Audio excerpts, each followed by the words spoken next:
संत ज्ञानेश्वर महाराज अपने पसायदान में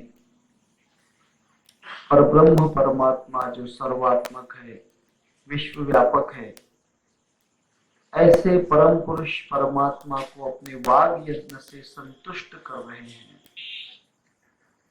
और परमात्मा जब संतुष्ट हो जाता है, भगवान जब संतुष्ट हो जाता है, तब भक्त की हर कामना, हर इच्छा पूर्ण कर देते हैं। परमात्मा को संतुष्ट करना ही भक्त का परम कर्तव्य है। अब आज का जो प्रवचन है, प्रथम जो ओवी है संत ज्ञानेश्वर महाराज की पसायदान की, उसका तीसरा हिस्सा है तोषोनी मद द्यावे पसायदान है। क्योंकि हम हर ओवी के 3 हिस्से करने वाले हैं। 3 हिस्सों में एक ओवी पर प्रवचन होगा। आज का विषय है तोषोनी मद द्यावे पसायदान है। हे भगवान, अगर आप संतुष्ट हो गए, आप संतुष्ट हो जाइए, आप प्रसन्न हो जाइए और प्रसन्न होकर मुझे यह दान दीजिए, मुझ पर कृपा कीजिए, मुझे अंजुलि भर पसायदान अर्थात दान की भिक्षा दीजिए। अब यह जो संतुष्ट होना है भगवान का, ये किस तरह से होता है? यह एक बहुत बड़े वर्म की बात है। परमात्मा कोई भी चीज से संतुष्ट नहीं होता। परमात्मा सिर्फ प्रेम चाहता है। भगवान से प्रेम अगर हो, परमात्मा से अगर प्रेम हो जाए, प्रेम कोई असाधारण सामान्य बात नहीं है। भगवान से प्रेम करना जिसे हमने नहीं देखा है, उस पर प्रेम करना इतनी सहज बात नहीं। इसीलिए तो संत तुकाराम महाराज कहते हैं, संत तुकाराम महाराज उनके अभंग वाणी में कहते हैं,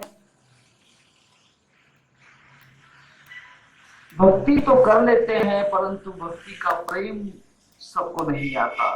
भक्ति प्रेम सुख नैणवे आणिका पंडित वाचका नैनी आसी। अगर वह पंडित हो जाए, 4 वेद 6 शास्त्र पढ़ के, तो भी प्रेम भगवान से नहीं कर पाएगा। वाचक अगर हो जाए, बड़े बड़े ग्रंथ का पठन कर लेवे, तो भी भगवान से प्रेम नहीं कर पाएगा। और ज्ञानी भी अगर बन जाता है, तो भी भगवान से प्रेम सहज नहीं होता। और भगवान तो सिर्फ प्रेम चाहता है। एक जगह ब्रह्मानंद स्वामी जी का अच्छा पद है। ब्रह्मानंद जी उनके भजन मालिका में कहते हैं, लगा ले प्रेम ईश्वर से अगर तू मोक्ष चाहता है, लगा ले प्रेम ईश्वर से अगर तू मोक्ष चाहता है। भगवान से प्रेम ही होना चाहिए। भगवान न उपासना का भूखा है, न उपवास का भूखा है, न भगवान तीर्थ का भूखा है, न यात्रा का भूखा है, न भगवान गुणगान का भूखा है, न नाम का भूखा है। भगवान किसी भी चीज में उतना संतुष्ट नहीं होता जितना वह प्रेम से संतुष्ट होता है। भगवान पर प्रीति होना चाहिए, प्रेम होना चाहिए। अब यही बात एक वर्म है भगवान को संतुष्ट करने का। तोषोनी मद द्यावे पसायदान है। भगवान आप संतुष्ट हो जाइए, प्रसन्न हो जाइए और फिर प्रसन्न होकर मुझे वरदान दीजिए। अब यह जो भगवान को प्रसन्न करने की बात है, वह है प्रेम। कहते हैं कबीरदास, प्रेम प्रेम सब कोई कहे, प्रेम लखा नहीं कोई। प्रेम प्रेम तो सब कोई कहे और प्रेम लखा नहीं कोई। आपका आपा आप मेटे, प्रेम कहावे सोए। खुद को खुद से मिटा देना, खुद को खुद से भुला देना, खुद को खुद में समर्पित कर देना, यह प्रेम का लक्षण है, यह प्रेम की क्रिया है, यह प्रेम का अनुभव है। तब परमात्मा से अगर प्रेम हो जाए, भगवान से अगर प्रीति हो जाए, सच्ची प्रीति, झूठा प्रेम नहीं, भगवान झूठे प्रेम से कभी प्रसन्न नहीं होते। अगर भगवान से प्रेम किया है तो वहां भी सच्चा होना चाहिए, दिखाओ प्रेम नहीं, मगरमच्छ के आंसू नहीं। 4 दिन तक कृष्ण कृष्ण कर लिया, फिर दूसरे में चले गए, राम राम करने लग गए, फिर राम राम कर लिया, फिर भवानी भवानी करने लग गए, फिर कहीं और बदल गए, फिर और कहीं और बदल गए। एक दिन में 100 जगह पर अगर मन भटकता हो तब वहां प्रेम नहीं। संत तुकाराम महाराज बड़ा अच्छा कहते हैं, एक गाओ आम्ही विठोबाचे नाम, आणिकाचे काम नोहे आता। मैं तो एक ही नाम से प्रेम करूंगा, फिर और कितना भी नाम अगर बड़ा हो जाए तो मैं उसको नहीं देखूंगा, उस पर नहीं जाऊंगा, उस नाम को मैं कभी नहीं लूंगा। मैं तो एक नाम से ही,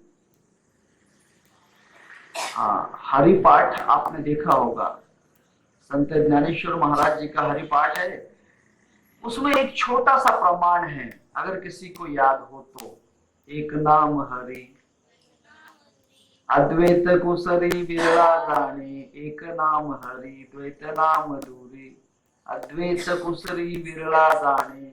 किसी किसी बिरले को समझ में आता है कि एक नाम हरि, भगवान का एक ही नाम है, तो वहां भगवान को प्रसन्नता में ले जाता है। द्वैत नाम दूरी, अगर दो दो नाम लेते रहोगे तो दूर चला जाएगा परमात्मा, परमात्मा से निकटता नहीं होगी, परमात्मा की प्रसन्नता नहीं होगी, परमात्मा संतुष्ट नहीं होंगे। एक नाम हरि द्वैत नाम दूरी,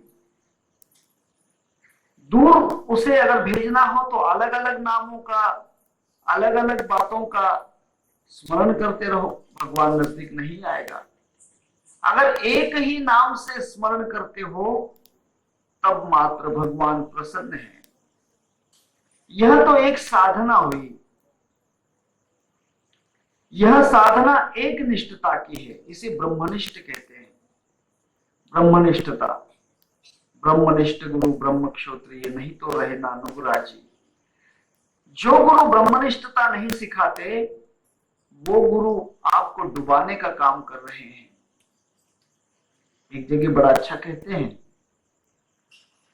लक्ष्मण राम जी का पद है, संत लक्ष्मण राम, उन्होंने अपने भजन में लिखा है, गुरु करे तो ऐसा कीजिए, ज्ञानी हो वे पूरा जी, ज्ञानी हो वे पूरा जी, ब्रह्मनिष्ठ गुरु ब्रह्म क्षोत्रिय, नहीं तो रहे नानुराजी। ब्रह्मनिष्ठ होना चाहिए, अर्थात एक ही चीज पर प्रेम करने वाला चाहिए, अलग अलग जगह पर उसका मन बिखरने वाला नहीं चाहिए।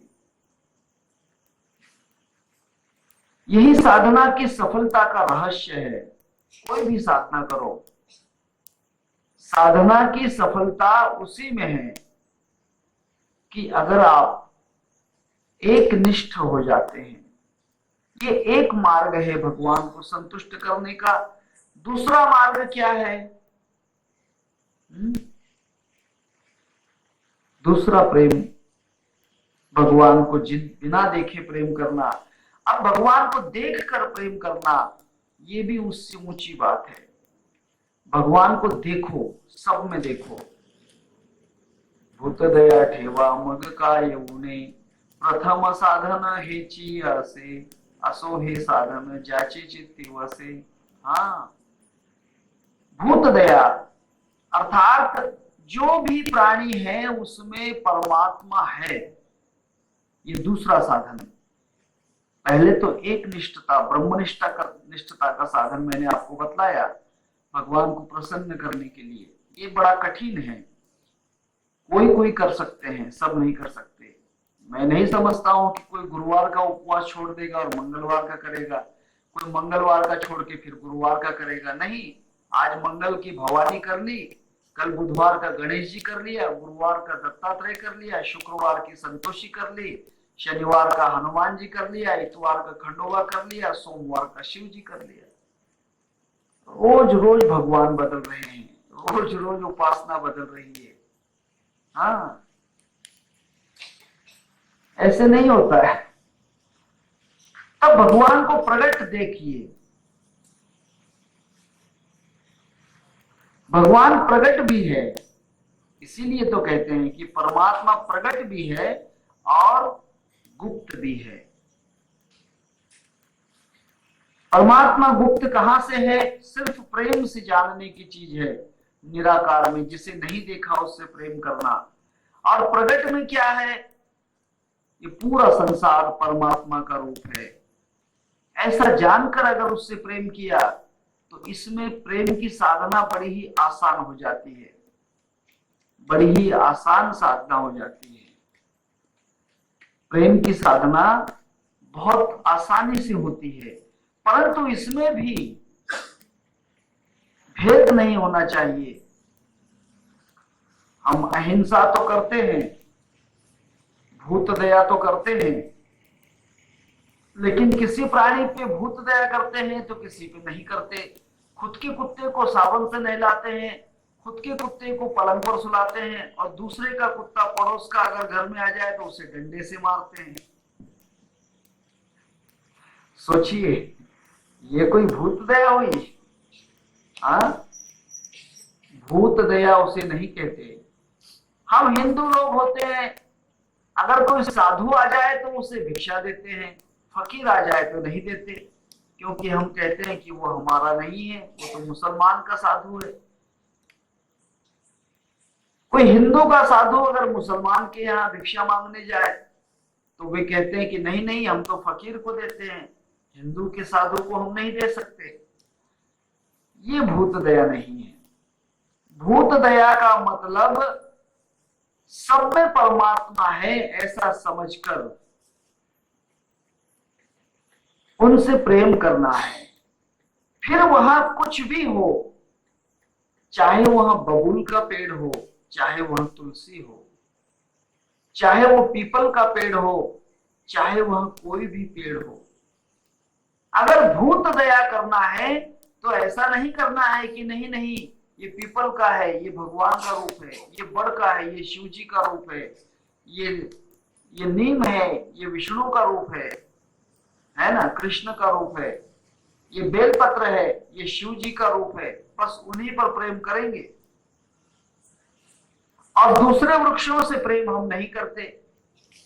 तब समझ लेना कि हमारा जो भूत दया है, ईश्वर रूपी जो प्रेम है, यह कमजोर है, झूठा है। इस प्रेम में हम कमजोर हो जाते हैं। एक बार ऐसा हुआ, कथा कहता हूं। संत श्रेष्ठ नामदेव महाराज, नामदेव महाराज को जब तक गुरु नहीं मिले थे तब तक उन्हें परमात्मा का रूप नहीं समझा। अब वे विशोबा खेचर के पास ज्ञान को उपलब्ध हुए, अर्थात गुरु से ज्ञान प्राप्त किया। गुरु ने उन्हें बताया कि हे नामदेव, परमात्मा सब में है ऐसा तो पूर्ण रूप से समझ। ये रूपने जड़ स्थली काष्टी पाषाणी, आहे वनमाली जेथे तेथे। ये क्यों कहा है संत तुकाराम महाराज ने? इसीलिए कहा है कि आपको ऐसा भ्रम नहीं होना चाहिए कि परमात्मा तुलसी में है और घास में नहीं है, शालिग्राम के पत्थर में है और कोई दूसरा पत्थर हो तो उसमें नहीं है, ऐसा नहीं समझना चाहिए। सब में व्याप्त है। एक जगह बहुत अच्छा पद है, शायद गंगादास का पद है, संत गंगादास का पद है। उन्होंने कहा है है व्यापक सब में, आत्मा कोई जगह नहीं है खाली, कोई जगह नहीं है खाली। है व्यापक सब में, आत्मा कोई जगह नहीं है खाली, कोई जगह नहीं है खाली। व्यापक है परमात्मा, सब में सब में सब में व्याप्त है, किसी में भी वह नहीं है ऐसा नहीं, वहां तो सब में व्यापक है परमात्मा। इसीलिए संत नामदेव महाराज को विशोबा खेचर जी से ज्ञान उपलब्ध हुआ। आप दर्जी थे, नामदेव महाराज दर्जी थे, कपड़े सीने का काम करते थे, कपड़े बेचते थे। एक बार ठंड का मौसम, बहुत ठंड थी, ठंड के मौसम में नामदेव महाराज अपने कपड़े बेचने के लिए कहीं दूसरे गांव बाजार जा रहे थे। बाजार जाना था क्योंकि नामदेव महाराज हर बाजार में जा जाकर वहां कपड़े बेचा करते थे और खुद के परिवार का निर्वाह करते थे। कपड़े बेचने के लिए शाम में निकले कि सुबह बाजार दूसरे गांव पहुंच जाना है, इसीलिए रात भर प्रवास किया, लेकिन ठंड ज्यादा थी। एक जगह नामदेव महाराज एक कंबल ओढ़कर बैठ गए। गुरु का ज्ञान था हृदय में।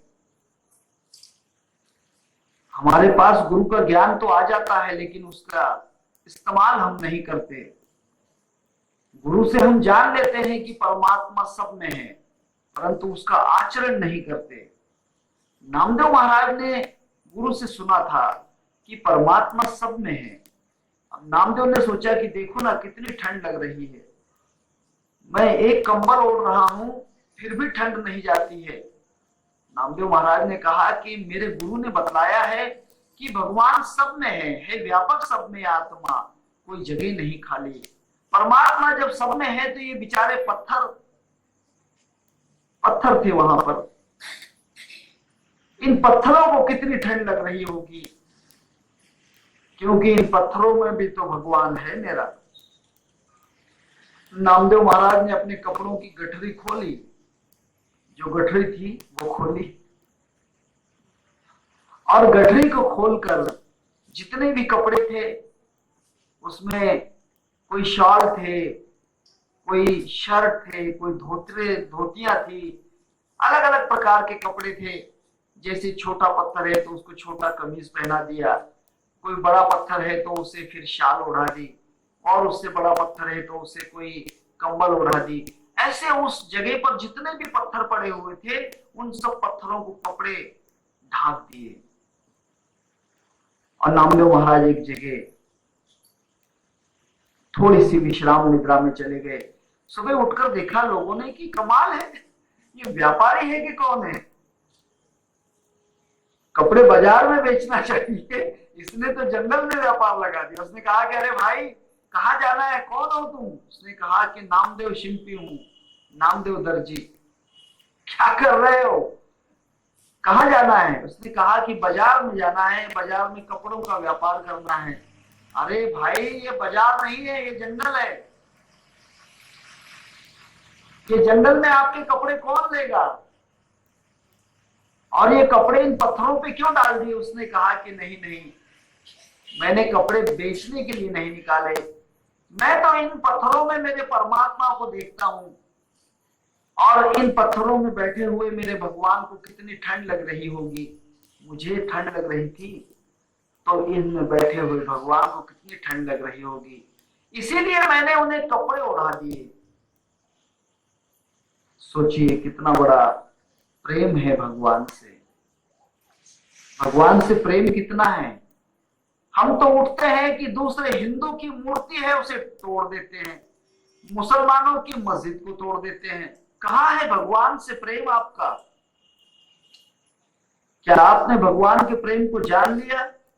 एक हिंदू उठे और मुसलमान की मस्जिद को तोड़ दे, एक मुसलमान उठे और हिंदू की मंदिर की मूर्तियों को तोड़ दे, फिर भगवान से प्रेम है कहां? भगवान संतुष्ट होगा कैसे? भगवान इन चीजों से संतुष्ट नहीं होता है। भगवान को संतुष्ट अगर करना है तो शोनी मजद्यावे पसायदान है। अगर भगवान को संतोषित करना है, उसको आनंदित करना है, उसको उल्लसित करना है, तो आपको भगवान से सर्वव्यापक प्रेम करना होगा। सर्वव्यापक प्रेम, भगवान से इतना प्रेम करो, इतना प्रेम करो कि संसार की कोई चीज खाली न रह जाए। उपनिषदों के अंदर बड़ा अच्छा आया है, उपनिषदों में अच्छा आया है, परमात्मा ने जब इस पंच महाभूतों को निर्माण किया, आप, तेज, वायु, आकाश और पृथ्वी, भगवान ने इनसे पूछा कि हे जल तत्व, हे अग्नि तत्व, हे वायु तत्व, हे आकाश तत्व, हे पृथ्वी तत्व, बताओ तुम मुझे प्रसन्न करने के लिए क्या करोगे? मुझे प्रसन्न रखने के लिए क्या करोगे? तब इन पंच महाभूतों ने कहा कि हे भगवान, हम आपसे प्रेम करेंगे और कुछ नहीं। हम आपको सब में देखकर प्रेम करेंगे। हवा ने कहा कि मैं भी आप पर प्रेम करूंगी। जल तत्व ने कहा कि हे परमात्मा, मैं आप पर प्रेम करूंगा। अग्नि ने भी कहा कि मैं आप पर प्रेम करूंगी। धरती ने कहा कि मैं प्रेम करूंगी। आकाश ने भी कहा कि मैं प्रेम करूंगा। पंच महाभूतों ने भगवान को वचन दिया कि हे भगवान, हम आप पर प्रेम करेंगे। और उसी बात का वचन आज तक ये पंच महाभूत निभा रहे हैं। आपको क्या लगता है कि धरती आपको अनाज देती है? क्यों दे रही है? क्योंकि धरती जानती है कि जितने भी जीव है संसार में, चाहे वह कोई भी जीव हो, वह जीव जो है जीव नहीं, वो परमात्मा उसमें बैठा हुआ है। मैं इन परमात्मा के जितने भी स्वरूप हैं, इन पर प्रेम करूंगी और उनके लिए भोजन दूंगी, उनके लिए जल दूंगी, उनके रहने के लिए आसरा दूंगी। वायु तत्व भी प्रेम कर रहा है। अगर एक दिन भी हवा का प्रेम आपसे कम हो जाए तो संसार में कोई जिंदा नहीं रहेगा, सब फिनिश हो जाएंगे। हवा ने सोचा कि मेरा परमात्मा तो सब में व्याप्त है, फिर क्यों ना इस परमात्मा की सेवा करने के लिए मैं बार बार उसके अंदर आती रहूं और जाती रहूं। इसीलिए वह आपको सांस दे रही है। अग्नि तत्व जो है, महाभारत में 64 अग्नियां बतलाई हैं। 64 फायर्स। अग्नियां कितनी प्रकार की हैं? 64 प्रकार की हैं। उसमें से 8 अग्नियां आप सबके शरीर में हैं, मेरे भी शरीर में है। हर जीवात्मा के शरीर में 8 अग्नि है। इसीलिए जीवात्मा इस संसार में जीवित है। अग्नि की बड़ी ही कृपा है आप पर। हम कहते हैं ना, हाथ लगाकर देखते हैं, कहते हैं कि ठंडा हो गया, मर गया। अग्नि है तब तक वहां जिंदा रहता है। शरीर में अग्नि है, ऊर्जा है, हीट है, तब तक वह जिंदा रहता है। अब मैं आपको बतलाता हूं, 8 अग्नियां आपके शरीर में किस तरह से हैं। दृष्टि के अंदर अग्नि है। अगर दृष्टि में अग्नि नहीं होती तो आपको दिखाई नहीं देगा। हम कहते हैं कि आंखों की ज्योति चली गई। ज्योति अग्नि में होती है, दीपक में ज्योति होती है। आंखों से ज्योति नहीं रही, मेरी आंखों की ज्योति चली गई। इसका मतलब यह है कि आंखों में अग्नि है, इसी कारण आप सब देख सकते हैं। हर प्राणी अग्नि की कृपा से, क्योंकि अग्नि आपके ऊपर प्रेम कर रहा है। अग्नि कहता है कि इस शरीर में मेरा परमात्मा रहता है, इसीलिए वह उसकी सेवा करने के लिए, उससे प्रेम करने के लिए आंखों के द्वारा ज्योति में प्रकाशित हो रहा है। दूसरी अग्नि आपके मुख में है।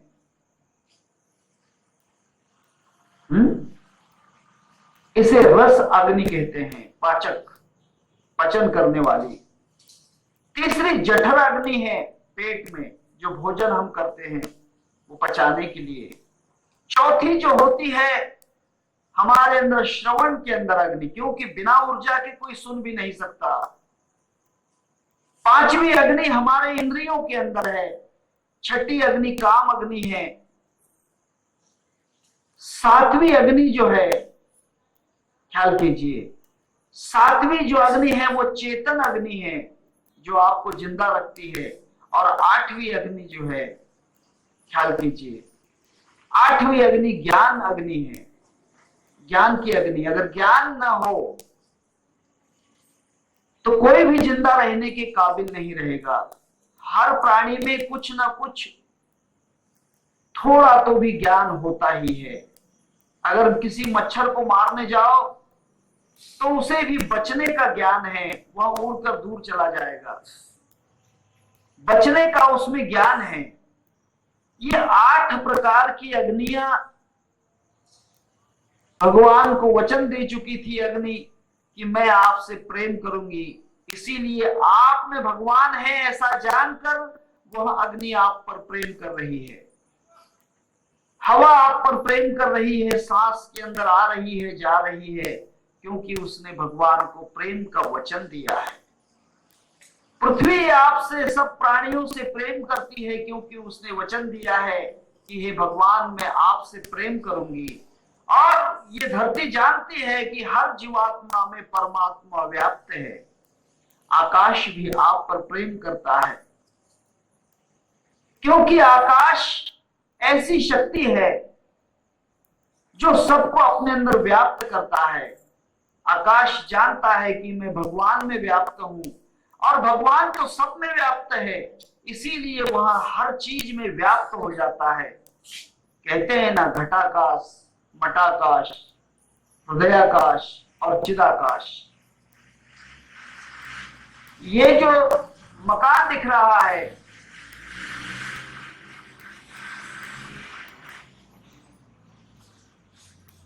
ये जो मकान दिखता है, इस मकान में जो गैप है, जिसे हम मराठी में पोकळी कहते हैं, गैप, ब्लैंक जो जगह है वह आकाश है। मकान में जो गैप है उसे मठाकाश कहते हैं। शरीर में जहां जहां पर गैप है उसे घटाकाश कहते हैं। अगर आपके पेट में कहीं गैप ना होता तो आप भोजन नहीं कर सकते थे। अगर आपके फेफड़ों में गैप नहीं होता, आकाश नहीं होता, तो सांस को आप भरते कहां पर? अगर आपके खून की धमनियों में गैप नहीं होता तो आपका खून दौड़ नहीं सकता था।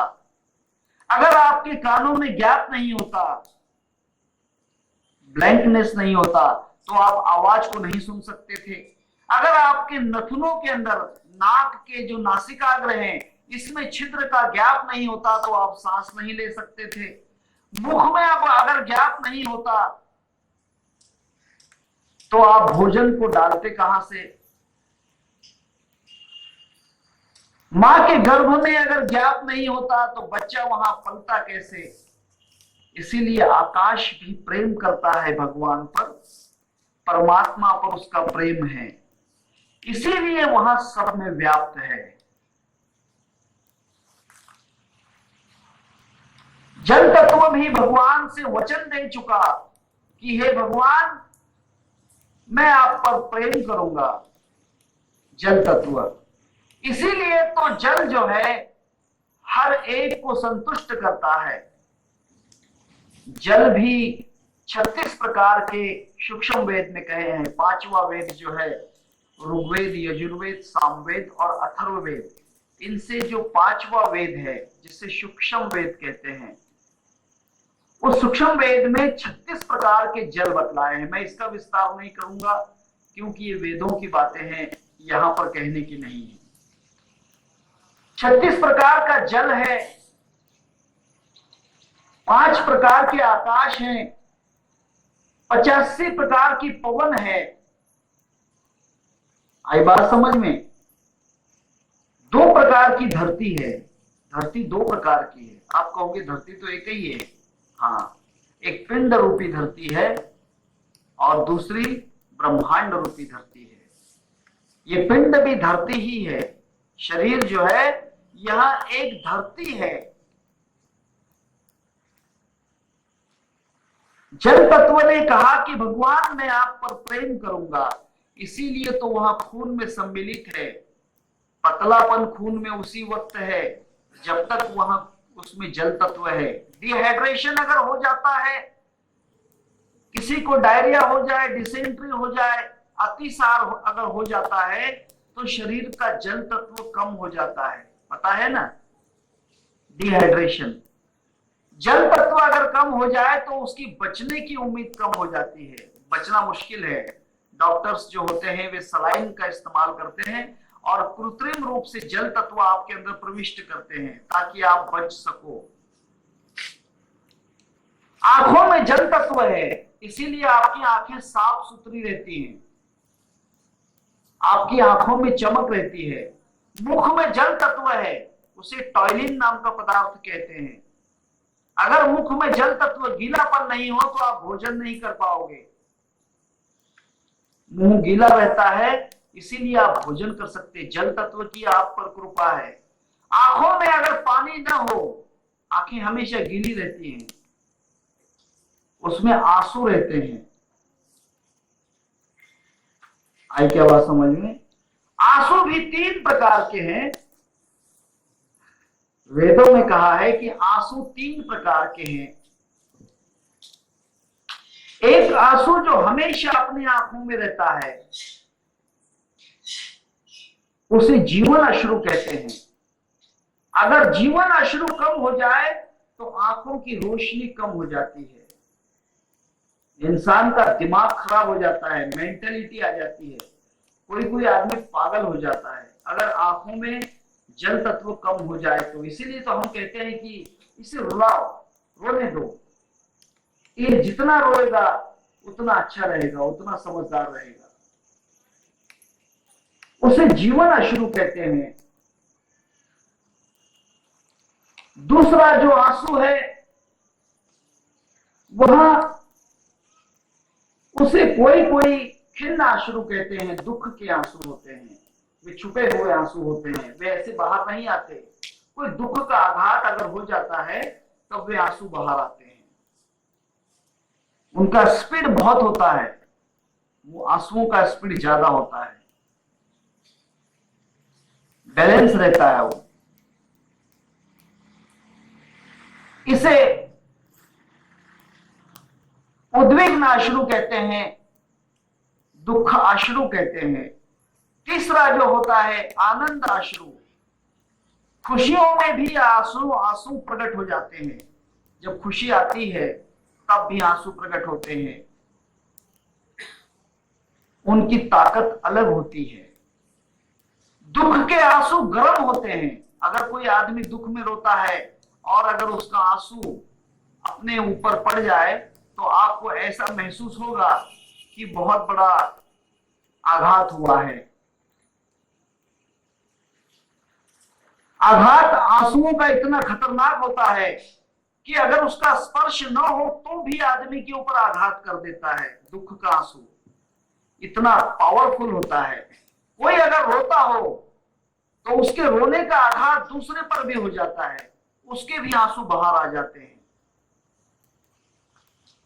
उसके भी आंसू बाहर आ जाते हैं आंसुओं के कारण। दूसरा जो आनंद का अश्रु है, ये आंसू खुशी के आंसू होते हैं। कोई कई दिनों से अगर कोई मित्र न मिला हो, किसी माँ को अपना बेटा न मिला हो, और अगर मिल जाए, किसी प्रेमिका को अपना प्रेमी न मिला हो अगर मिल जाए, किसी प्रेमी को अपनी प्रेमिका न मिली हो और मिल जाए, किसी भाई को अपना भाई न मिला हो और मिल जाए। जैसे भरत को राम जी की भेंट हो गई है ना, उर्मिला जी को लक्ष्मण की भेंट हो गई, सीता को रामचंद्र जी मिल गए, हनुमान जी को राम जी मिल गए, राधा को कृष्ण मिल गए। ये आनंद के आंसू हैं। ये आंसू बड़े ही खतरनाक होते हैं। आनंद के आंसू भी कुछ कम नहीं। आनंद के आंसू आदमी को स्तब्ध कर देते हैं, रोक देते हैं। आनंद के आंसू आदमी को रोक देते हैं।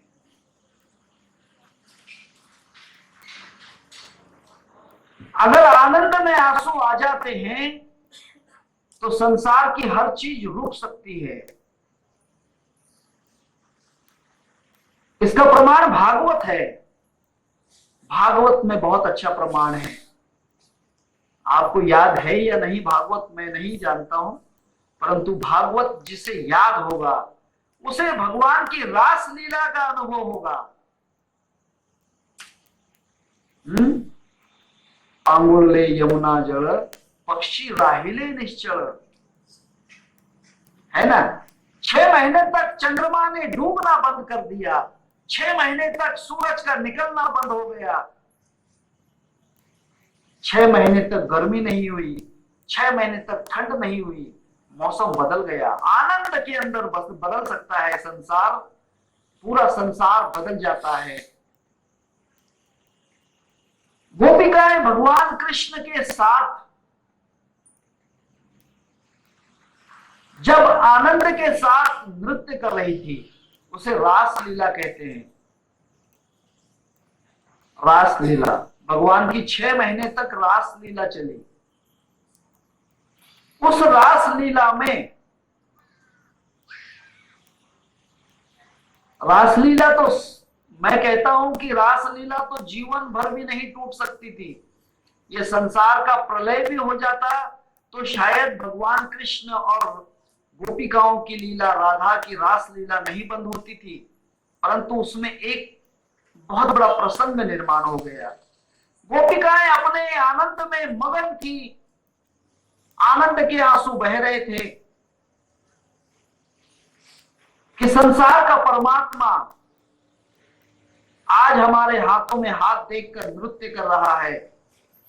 परमात्मा हमको गोद में ले रहा है, हम परमात्मा को गोद में ले रही हैं।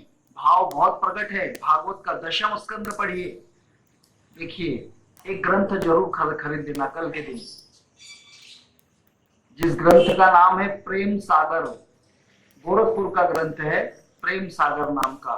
भागवत के 10वें स्कंद का सबसे बड़ा विस्तार युक्त ग्रंथ है। करीब 100 या 125 रुपए कीमत होगी। मैंने कहा ना कि भगवान से प्रेम करना क्या है, इसीलिए उस ग्रंथ का नाम ही प्रेम सागर रख दिया। मैं आपको अमूल्य ग्रंथों के नाम बतला रहा हूं। गोरखपुर का ग्रंथ है प्रेम सागर। गोपिकाएं प्रेम में मग्न हो गई। जिसका जैसा भाव था भगवान कृष्ण परमात्मा वैसा ही रूप धारण कर लेते। कोई कृष्ण को अपना पुत्र समझती। भगवान कृष्ण छोटा बालक बन के उसकी गोद में खेलते और वहां भगवान को गोद में ले लेकर नाच रही है। सोचो, भगवान को गोद में ले लेकर नाच रही है। कोई भगवान को अपना भाई समझती है। तुमेव माता पिता तुमेव, तुमेव बंधु सखा तुमेव, तुमेव विद्या द्रविणम तुमेव, तुमेव सर्व मम देव देव। आप मेरे भाई हैं, माँ है, पिता है, गुरु हैं, सब कुछ तो आप ही आप हैं। कोई गोपिका भगवान को समझती है कि ये मेरा भाई है। भगवान उसके साथ बहन के जैसा नृत्य कर रहे हैं। जैसे छोटे छोटे भाई बहन नृत्य करते हैं, भगवान उस गोपिका के साथ नृत्य करते हैं। कोई कोई गवालन कहती है कि ये मेरा पति है, मेरा प्रेमी है। भगवान उसके साथ में प्रेम का जो स्वरूप है वहां प्रकट करते हैं। कोई कोई बूढ़ी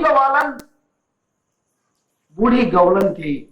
गवालन जो है, कोई कोई बूढ़ियां थी, वे कहते हैं कि भगवान कितना छोटा है, भगवान कृष्ण उसके सामने छोटा बन के आ जाते। कोई कोई कहते हैं कि भगवान के जितना बड़ा कोई नहीं, देखो ना उसने तो गोवर्धन पर्वत उठा लिया, उसने तो कालिया नाग का मर्दन कर दिया, उसने तो फलाने राक्षस को मार दिया, अघासुर को मार दिया, बकासुर को मार दिया।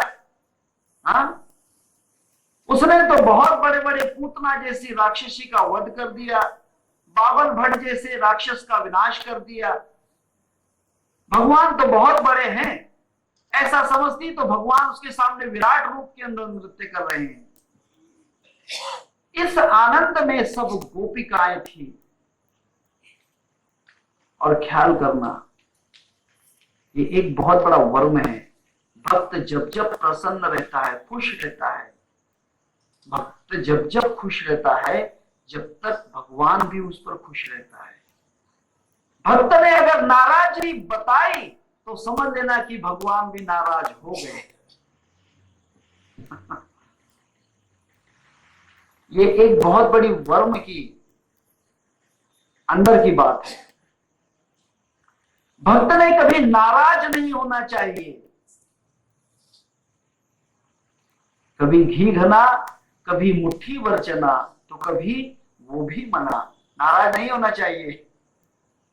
देवठे विलतई से राहावे, देवठे विलतई से राहावे, कैवल्य सुख भोगावे, देवठे विलतई से राहावे। भगवान जैसा रखता है वैसे रहो, उसमें खुशियां मनाओ। एक छोटा सा प्रमाण कहता हूं भगवान से प्रेम करने का। दो फकीर थे, साधु थे दो। वे दोनों साधु जंगल में कुटिया बनाकर रहते थे, भगवान की बड़ी प्रेम से उपासना करते थे।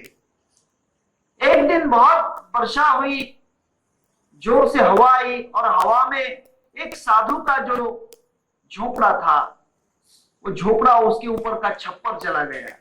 घास फूस के छप्पर थे, कोई सीमेंट कंक्रीट के थोड़ी थे। घास फूस की कुटिया बनी हुई थी, ऊपर का छत उड़ गया, छप्पर उड़ गया।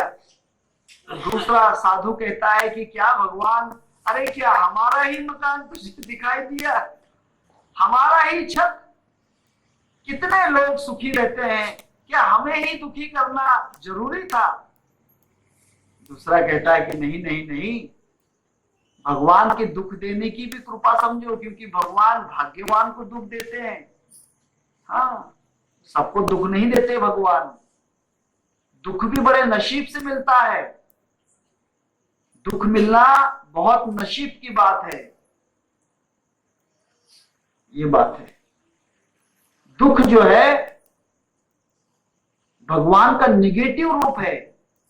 पॉजिटिव चित्र आपको बहुत मिल जाएंगे, पॉजिटिव फोटो बहुत मिल जाएंगे, लेकिन ओरिजिनल निगेटिव मुश्किल से मिलती है। निगेटिव नहीं मिलती। कोई भी ब्लैकमेल करने वाला आपको फोटो दे देगा, लेकिन निगेटिव नहीं देगा। देगा?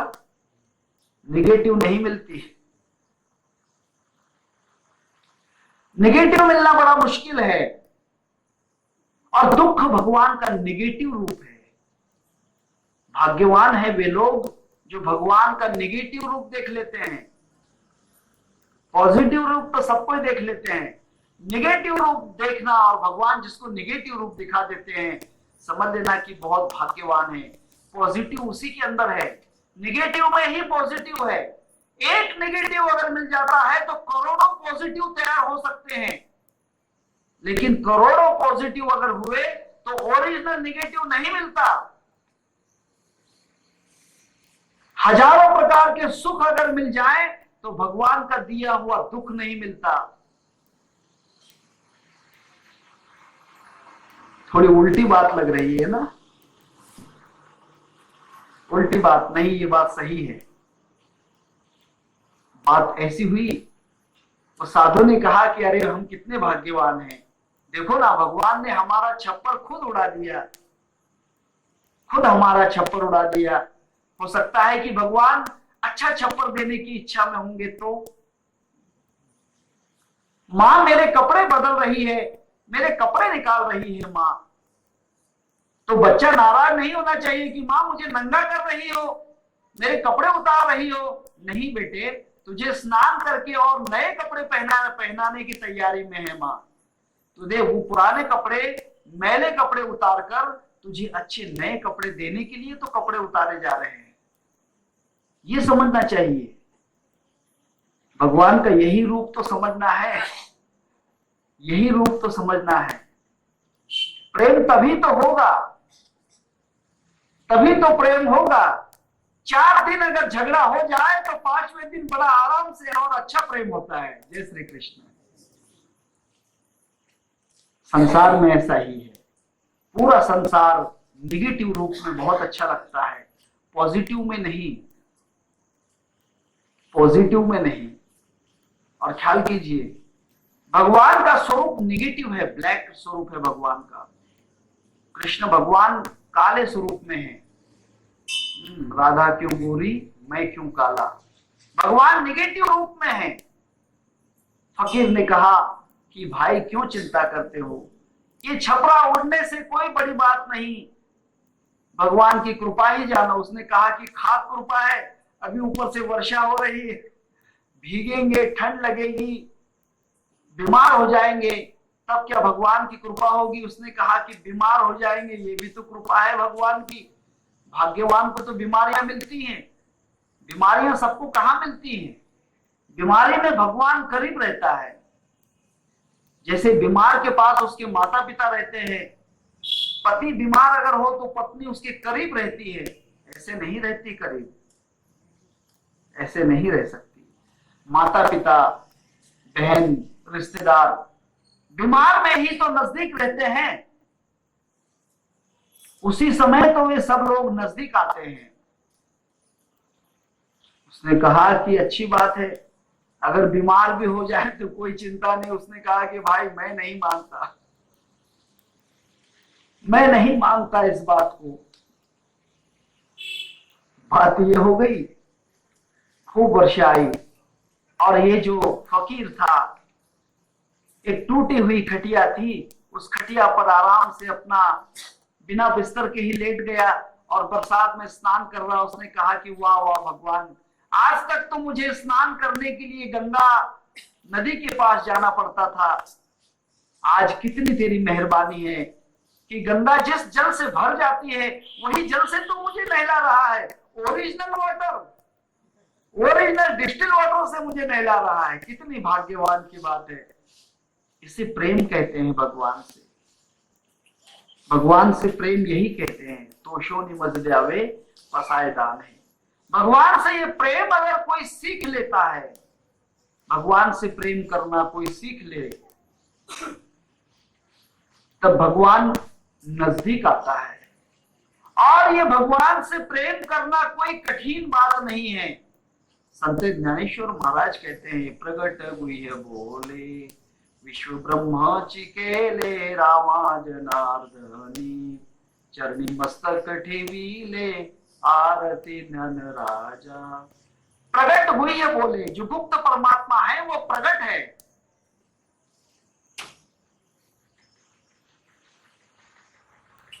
परमात्मा प्रगट है, प्रगट। और प्रगट परमात्मा को किसी में नहीं है ये कल्पना निकाल दो। पार ब्रह्म परमात्मा सब नूरों में नूर, कोई जगह खाली नहीं, सभी जगह भरपूर। ये कल्पना अगर आपके मन से निकल जाती है, दिमाग से निकल जाती है, दिल से निकल जाती है, तब परमात्मा ढूंढना नहीं पड़ता है। जिस चीज में देखो उसी में ही परमात्मा हो जाता है। छोटा सा प्रमाण कहता हूं संत नामदेव महाराज का। संत नामदेव महाराज दर्जी थे। एक बार कपड़े का व्यापार करने के लिए बाजार में गए। गुरु ने तो कहा था कि हर चीज में परमात्मा है। बड़े ही भगवान पे प्रेम करने वाले थे। कोई 3-4 जो चोर थे, जो ठगिया थे, ठगने वाले चोर, ठगिया चोर संसार में बहुत हैं, लूटने वाले चोर कम हैं, ठगिया चोर ज्यादा है। चोर भी तीन प्रकार के हैं, एक भगिया चोर है, दूसरा अगिया चोर है और तीसरा ठगिया चोर है। भगिया चोर का मतलब नींद में, जरा सी नींद गफलत में उठा गठरी ले जाते हैं, मुसाफिर जागते रहना नगर में चोर आते हैं, वे भगिया चोर हैं, रातों रात कहीं भी चीज ले जाते हैं। ये भागने वाले चोर हैं। दूसरे अगिया चोर हैं, रास्ते में आपको लूट लेते हैं, आपका रास्ता रोकते हैं और रास्ते में रोक कर फिर आपको लूटते हैं।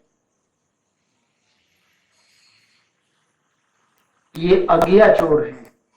और तीसरे ठगिया चोर हैं, आपके दोस्त बनकर ही आपको लूट लेते हैं। ये बात है, दोस्त ही लूट लेते हैं, उसे ठगिया चोर कहते हैं। ऐसे ठगने वाले चोर नामदेव महाराज के पास आए, कपड़े का व्यापार लेकर बैठे थे, कपड़े बेचने के लिए। उन ठगिया चोरों ने कहा कि भाई कपड़े बेचना है।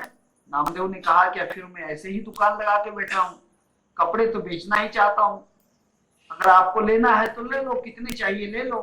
उसने कहा कि भाई हमको तो सब कपड़े खरीदना है, जितने हैं आपके पास। नामदेव ने कहा कि बड़े अच्छे ग्राहक मिले हैं, पूरा कपड़ा खरीदने वाले, मैं कितने दिनों से व्यापार करता हूं। लेकिन नामदेव एक बात है, हमको आपके सब कपड़े पसंद है, पूरे पूरे कपड़े हमें अच्छे लगे, लेकिन बात यह है पैसे हम अगले बाजार में देंगे, ये सप्ताह के बाजार में नहीं। कपड़े आज ले जाएंगे और अगले बाजार में आपको हम पैसे दे देंगे। उसने कहा कि भाई आपकी गारंटी क्या है, आपका कोई विटनेस है, जामीन वाला है? उसने कहा कि भाई आपका विश्वास किस पे है, हम उसी का जामीन ला देते हैं। बोलो तो राजमल का ला देंगे, बोलो तो बापना जी का ला देंगे, बोलो तो टाटा जी का ला देंगे, बोलो तो बिरला जी का ला देंगे, किसका चाहिए आपको? बोलिए तो अंबानी जी का ला देते हैं, किसका चाहिए आपको जामीन? ने कहा कि नहीं नहीं, मुझे इन पर विश्वास नहीं है, मुझे विश्वास भगवान पर है, परमात्मा पर है। अगर परमात्मा बीच में आप जामीन दे दो, परमात्मा को बीच में जामीन अगर रखते हो तो मैं कपड़े देता हूं।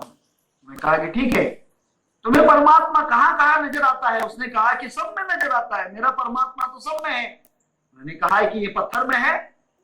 बिल्कुल, पत्थर में क्यों नहीं है मेरा परमात्मा? मेरे गुरु ने बतलाया है ना कि पत्थर में भी भगवान है। तब उन्होंने क्या किया, एक पत्थर लाया, नामदेव जी के पास कहा कि ये लो, भगवान आपके लिए जामीन है, ये भगवान आपकी जामीन कर लेते हैं, अगर हमने पैसे नहीं दिए तो ये आप भगवान से पैसे ले लेना। उसने कहा कि ठीक है, बहुत अच्छी बात है, अगर ये पैसे ये चोर नहीं देते हैं तो मैं भगवान तुमसे पैसे लूंगा, ठीक है ना? रख लिया पत्थर, कपड़े लेकर चले गए। अब घर पत्थर बांध के लेकर गए अपने सर पे। पत्नी जो थी, पत्नी ने कहा कपड़े कहाँ हैं? वो तो सब बिक गए। कमाल है, कपड़े सब बिक गए, इतने कपड़े, वो तो 10 बाजार में भी नहीं बिकते थे। उसने कहा कि नहीं नहीं, बड़े अच्छे गिरायक थे, 4 गिरायक आए थे, 4, और चारों ने सबके सब कपड़े ले लिए। तो पैसे निकालो, क्योंकि पत्नी का काम है पहले पति के खीसे साफ कर लेना चाहिए।